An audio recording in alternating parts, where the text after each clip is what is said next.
Ako želiš uzgojiti snažnu, zdravu i bujnu blitvu i špinat, najvažnije je da biljci osiguraš pravo okruženje od samog početka. Te dvije kulture su vrlo zahvalne, ali traže dobro pripremljeno tlo. Ono mora biti rahlo, plodno i bogato organskom tvari.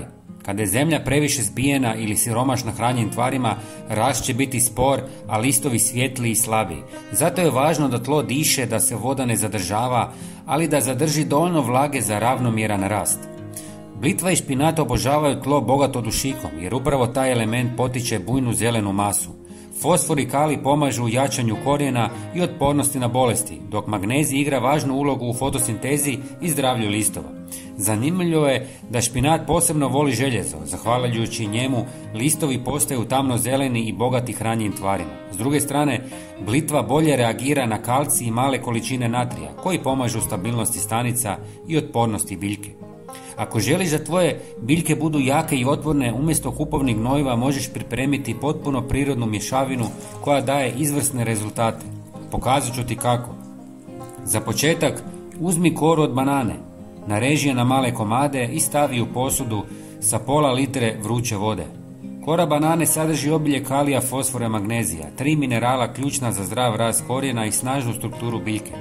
Kalij povećava otpornost na stres, fosfor potiče razvoj korijena, a magnezij poboljšava stvaranje klorofila. Osim toga, kora banane ne mijenja pH tla, što je savršeno za biljke koje vole neutralno tlo. Nakon toga ubaci usitnjenu ljusku jajeta. Ljuske su odličan izvor kalcija, a sadrže i tragove fosfora i magnezija. Taj dodatak jača korijenov sustav, pomaže u rastu čvrstih stabljika i poboljšava strukturu zemlje.